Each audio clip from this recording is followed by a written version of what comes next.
జై హో.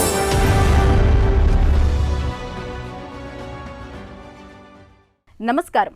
సామాన్యుల అసమాన గాథల సమాహారం ఈటీవీ జయహోకు స్వాగతం. మధ్యప్రదేశ్లో ఉజ్జయిని మహాకాళేశ్వర ఆలయానికి ప్రసిద్ధి. అందరికీ అంతే తెలిసిన ఆ చారిత్రాత్మక నగరంలో మరో ప్రపంచం ఉంది. ఓ సేవామయుడు నెలకొల్పిన మానవతా మందిరం అక్కడ కొలువై ఉంది. ఢిల్లీలో గాలిపతంగుల క్రీడ విహంగాలను గాయపరుస్తోంది. ఆకాశంలో స్వేచ్ఛగా ఎగిరే పక్షుల ప్రాణాలకే ముప్పు తెస్తోంది. ఆ మూగజీవుల సంరక్షణకు కదిలారు ఇద్దరు అపూర్వ సహోదరులు. వినూత్న కథనాలతో మీ ముందుకు వచ్చింది జై హో. జై హో.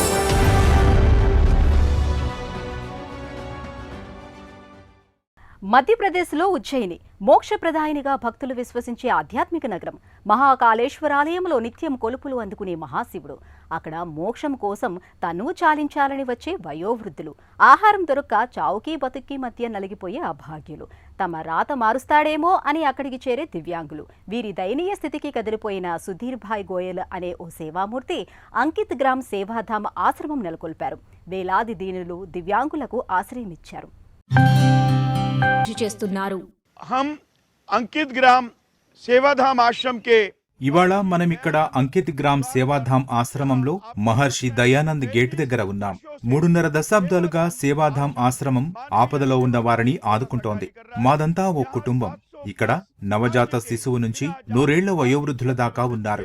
ఆశ్రితుల సంఖ్య ప్రస్తుతం 700. 1989లో నెలకొల్పిన ఈ ఆశ్రమం పేదలు, అభాగ్యులు, దివ్యాంగులను ఆదుకుంటోంది. ఉజ్జయిని నుంచి 15 కిలోమీటర్ల దూరంలో గంభీర్ డ్యాం దగ్గర మా సేవాధామ్ ఉంది. ఇది పూర్తిగా ప్రజల విరాళాలతోనే నిర్వహిస్తున్నాం. अभ्युदय में आप सबका सहयोग चाहते हैं. వ్యక్తి శక్తిగా వ్యవస్థగా మారిన సుధీర్ భాయి గోయల్ 1957 ఆగస్టు 9వ తేదీన మధ్యప్రదేశ్లోని ఇందోర్లో జన్మించారు. సామాజిక సేవపై తనకు బాల్యం నుంచే ఆసక్తి ఉంది. స్వామి వివేకానంద, మహాత్మా గాంధీ బోధనలు ప్రభావితం చేశాయి. 7 ఏళ్లకే ఇందోర్ విసర్జన్ ఆశ్రమంలో స్వచ్ఛంద సేవ చేశారు. 13 ఏళ్లప్పుడు ఓ ఆసుపత్రి నిర్మాణానికి శ్రమదానం చేశారు. 1976లో సర్వోదయ నాయకుడు ఆచార్య వినోబా భావేను కలవటం జీవితాన్ని మలుపు తిప్పింది. వినోబా మాటలు తనను గ్రామసేవ వైపు నడిపించాయి.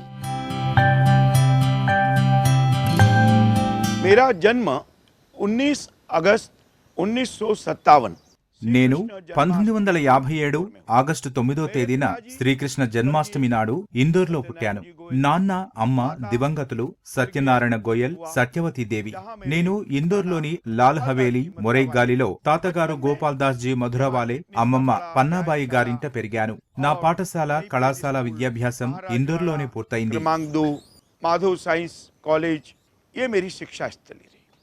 ఆచార్య వినోబా మాటలే కాదు, వ్యక్తిగత జీవిత సమస్యలు సుధీర్ భాయి సామాజిక సేవకు మార్గం చూపాయి. పెద్దలంటే ఎంతో గౌరవం, వారి జీవన శైలి అర్థం చేసుకున్నారు. ఈ క్రమంలో 1986లో ఉజ్జయినిలో సీనియర్ సిటిజన్స్ అసోసియేషన్ ఏర్పాటు చేశారు. पुत्र अंकित के जन्म के మా అబ్బాయి అంకిత్ పుట్టిన 2 ఏళ్లకు నాకు మానసికంగా ఒడిదుడుకులు వచ్చాయి. నేను పెద్దలు, వయోవృద్ధుల జీవనాన్ని గమనిస్తూ వస్తున్నాను. వారి బాధలు అర్థం చేసుకున్నాను. నాన్నగారే కాకుండా మరికొందరు మహనీయులు నాకు మార్గదర్శనం చేశారు. మన పెద్దలను నేను సామాజిక వారసత్వ సంపదగా భావిస్తాను. అందుకే వారి శ్రేయస్సు కోసం 1986లో ఉజ్జయిని సీనియర్ సిటిజన్స్ అసోసియేషన్ ఏర్పాటు చేశాను. ఇందులో చేరిన తొలి దంపతులు మనోరమ, నిపాణ్య గోయల్. प्रथम दंपति की स्थापना की. సుధీర్ భాయి ధనిక కుటుంబ నేపథ్యం నుంచి వచ్చారు. తరాలకు సరిపడా సంపద ఉంది, కానీ మనసులో జ్వలించే ఆశయ దీపము ఉంది. సుధీర్ భాయి ఓ దార్శనికుడు, ఒక మానవతా మూర్తి. అందుకే మానవ సేవా మార్గమెంచుకున్నారు.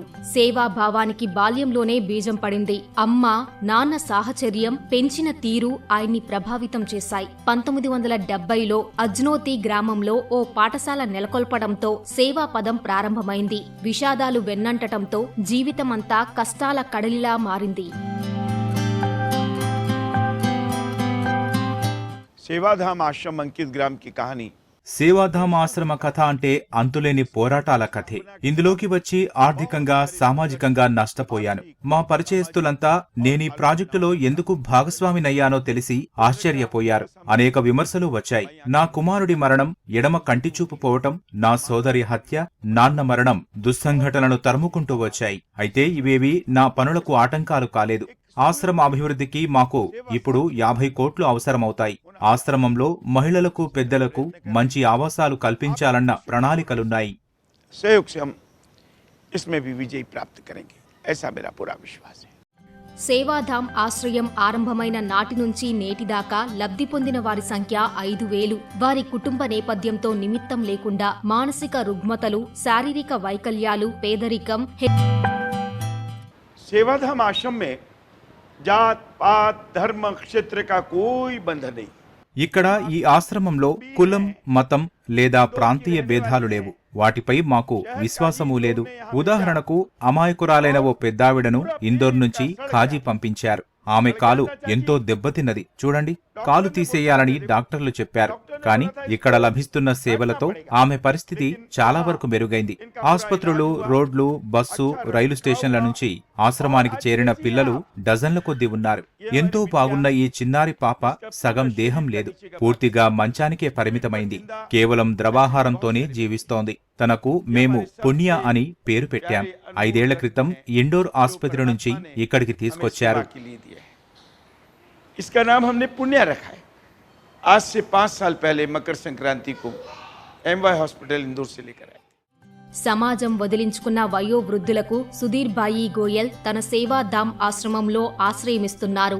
మహిళల సాధికారతకు తోడ్పాటు అందిస్తున్నారు. దివ్యాంగ బాలలకు నవజీవన బృందావనం సృష్టించారు. సమాజం అంటే తనకు ఎంతో ఆర్తి. సుధీర్ బాయి సామాజిక సేవను ఆయనకు దిశానిర్దేశం చేసిన వినోబా భావే ప్రశంసించారు. మాజీ రాష్ట్రపతులు శంకర్ దయాళ్ శర్మ, ప్రతిభా పాటిల్ ప్రస్తుతించారు. సుధీర్ సేవలకు గుర్తింపుగా బెస్ట్ సోషల్ వర్కర్ నుంచి ఇస్కాన్ ప్రైడ్ ఆఫ్ గాడ్ ప్రే పురస్కారాలు లభించాయి. ఈయన అవిశ్రాంత యోధుడు, అనితర సాధ్యుడు.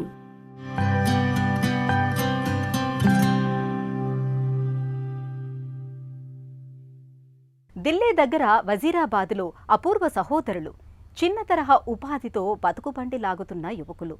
పేర్లు నదీం షెహజాద్, మహ్మద్ సాద్. గాలిలో స్వేచ్ఛగా తిరిగే గద్దలు, ఇతర పక్షులు గాలిపటాల ఆటలకు గాయపడి నేలకూలుతుంటే చూడలేకపోయారు. ఒక వ్యక్తి సంరక్షణ ఆలయం నెలకొల్పారు. 25,000 పక్షులను కాపాడారు. తమ జీవకారుణ్య చర్యలతో లఘుచిత్రము తీసి ఆస్కార్ అకాడమీ తలుపు తట్టారు. కొత్త బంగారు లోకం సృష్టించుకున్నారు. నేను వైల్డ్ లైఫ్ రెస్క్యూ సహ వ్యవస్థాపకుణ్ణి. మేము 2003లో ప్రారంభించాం. 1994లో గాయపడిన ఓ డేగను చూశాం. ఆసుపత్రికి తీసుకెళ్లితే చికిత్స చేయలేదు. అక్కడ ఆ పక్షికి మాంసాహారం ఇచ్చే ఏర్పాట్లు లేవని నిరాకరించారు. కొన్నేళ్లుగా అలా గాయపడిన పక్షులను చూస్తూనే ఉన్నాం, కానీ వాటికి సాయపడే మార్గం లేదు. 2003లో వాటి సంరక్షణకు వైల్డ్ లైఫ్ రెస్క్యూ అనే సంస్థను స్థాపించాం. గాయపడిన ఓ డేగను ఇంటికి తీసుకొచ్చాం. ఓ వైద్యుని పిలిపించి చికిత్స చేయించాం. అది కొన్నాళ్లకు కోలుకొని ఎగిరిపోయింది. మాలో ఆత్మవిశ్వాసం పెరిగింది. అలా ఈ 20 ఏళ్లలో 28,000 పక్షులకు చికిత్స అందించాం. వాటిలో ఎక్కువగా డేగలే. వాటికి చికిత్స చేశాం. కొన్ని రాబందులు, గద్దలు, గుడ్లగూబలు, పావురాలు తదితర పక్షులు ఉండేవి. ఈ అనుభవాల నుంచి స్ఫూర్తితో నదీం షహజాద్, మహ్మద్ సౌద్ పక్షుల పునరావాస కేంద్రం నెలకొల్పాలని భావించారు. వాటిని కాపాడటం, చికిత్స చేసి ఆశ్రయమివ్వటం లక్ష్యాలు. తమ చిరుద్యోగాలు, చిన్న వ్యాపారంతో సంపాదించిన సొమ్మునే పెట్టుబడిగా పెట్టి వైద్యం అందించే క్లినిక్ సహా రెస్క్యూ హోమ్ పెట్టాలని నిర్ణయించారు. पतंगबाजी से हजारों परिंदे मर जाते हैं हर साल. గాలిపటాల ఎగరవేత వల్ల ఢిల్లీలో ఏటా 1000 పక్షులు గాయపడి చనిపోతున్నాయి. ఇందుకు వాడుతున్న మాంజా అనే దారమే కారణం. ఒక మామూలు మనిషికి ఎంత చెప్పినా అర్థం చేసుకోలేకపోవచ్చు. ప్రజలకు నా విజ్ఞప్తి ఏమిటంటే, మీరు పతంగులు ఎగరవేయండి, కానీ ఉదయం సాయంత్రం వేళల్లో మాత్రం వద్దు. మధ్యాహ్నం పతంగాల ఆట ఆడుకోండి. అప్పుడైతే ఆకాశంలో ఎగిరే పక్షులు తక్కువ సంఖ్యలో ఉంటాయి. మాంజా దారాలు తగిలి గాయపడిన పక్షులు మళ్లీ ఎగరలేవు. గాయపడిన పక్షులు జీవితమంతా ఎగిరే స్వేచ్ఛను కోల్పోతాయి. ఆలోచనతో మీ మనసులో వాటికి కాస్త చోటివ్వండి. నదీం షహజాద్, సౌద్ సోదరులు 2010వ సంవత్సరంలో వైల్డ్ లైఫ్ రెస్క్యూ అనే స్వచ్ఛంద సంస్థను ప్రారంభించారు. అవసరమైన పక్షులకు చికిత్స అందిస్తున్నారు. గాయపడిన పక్షులను ప్రజలు వీరి దగ్గరకు తీసుకొస్తున్నారు. నదీం షహజాద్, సౌద్లకు వెటర్నరీ వైద్యుడు జయప్రకాష్ పాండే సహకారం అందిస్తున్నారు. और मैं यहाँ ఈ పక్షుల చికిత్స బాగోగులు నేను చూసుకుంటున్నాను. వీటిని నేను అనేక ఆస్పత్రుల నుంచి తీసుకొచ్చాను. ఈ స్వచ్ఛంద సంస్థ దగ్గర చికిత్స చేస్తాను. పరిశుభ్రత మీద శ్రద్ధ చూపుతాను. फलों से लेके आता हूँ। వీళ్లు 2013లో వజీరాబాద్లో క్లినిక్ కోసం ఇల్లు అద్దెకు తీసుకున్నారు. ఇక్కడకు వచ్చి చికిత్స పొందే వాటిలో ఎక్కువగా గుడ్లగూబలు, రాబందులు, నీటి పక్షులు ఉన్నాయి. సంతానోత్పత్తి కాలంలో గూళ్ల నుంచి పడిపోయిన బుల్లి పక్షులను ఈ కేంద్రంలో చేర్చుకున్నారు. గాయపడిన 3000 పక్షులకు ఏటా రెస్క్యూ హోంలో చికిత్స అందిస్తున్నారు. వీటిలో ఎక్కువగా గాలిపటం దారాల వల్ల గాయపడినవే ఉన్నాయి. ఇతర చికిత్సా కేంద్రాల నుంచి వచ్చే విహంగాలను చేర్చుకుంటున్నారు.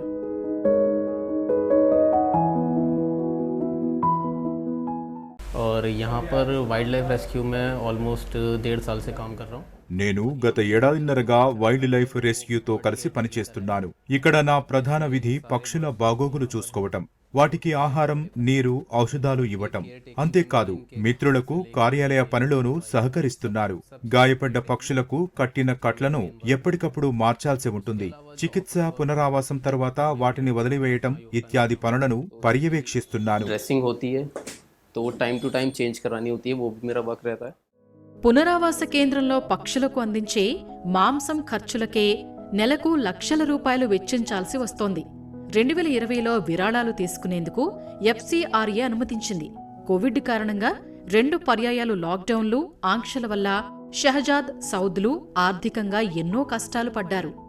इसमें हमारे जो सारा फंक्शन चलता है वो डोनेशन से चलता है. जो लोग సామాన్యులు ఇచ్చే విరాళాలతో నిర్వహిస్తున్నాం. ఢిల్లీ ప్రభుత్వంతో కలిసి పనిచేస్తున్నప్పటికీ ఈ ప్రభుత్వ సహకారం లేదు. మాకు వనరుల సమీకరణకు కార్పొరేట్ నిధులు అందే దారులేవీ లేవు. పక్షుల కోసం సరైన వైద్యశాల ఏర్పాటు చేయాలని మా ఆకాంక్ష. ఇంట్లో మాత్రం చికిత్స చేయం. ప్రభుత్వం సహకరించి కొంత భూమిని మాకు లీజుకివ్వాలి. దాంతో అంతర్జాతీయ ప్రమాణాలకు సరితూగి ఆసుపత్రి నెలకొల్పుతాము. అలా మరిన్ని పక్షులను సంరక్షించే వీలుంది.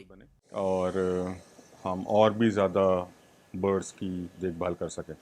అత్యంత సామాన్యులుగా చిరుద్యోగాలతో జీవితం గడిపే సోదరులు షహజాద్, సౌద్ల ఖ్యాతి అకాడమీ అవార్డుల తలుపు తట్టింది. వీరి పక్షి సంరక్షణ కథా వస్తువుగా షౌనక్ సేన్ దర్శకత్వంలో వచ్చిన documentary all that breathes Oscar best documentary feature విభాగానికి నామినేట్ అయింది. 2012లో రైటింగ్ విత్ ఫైర్ చిత్రం తరువాత ఆస్కార్ తలుపు తట్టిన రెండో లఘు చిత్రంగా ఆల్ దట్ బ్రీత్స్ కు ఖ్యాతి దక్కింది.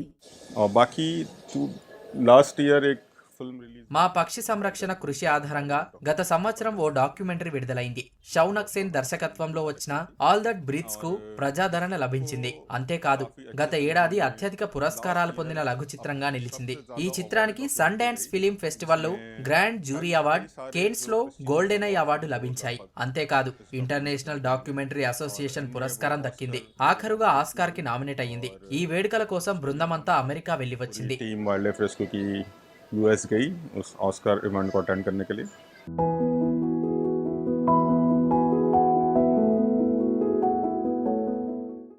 సంపదలకు లోటులేని ధనికుడు సుధీర్ భాయ్ గోయల్ ఆపద అంచుకు చేరిన మనుషులను కాపాడుతూ ఉంటే ఢిల్లీ సోదరులిద్దరూ కారుణ్యం ఉప్పొంగి పక్షి సంరక్షణ కేంద్రం పెట్టారు. వేలాది విహంగాలను రక్షించడంతో వాటికి కొత్త రెక్కలొచ్చాయి.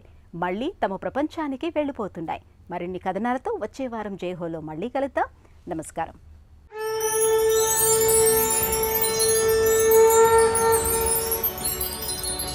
జై హో.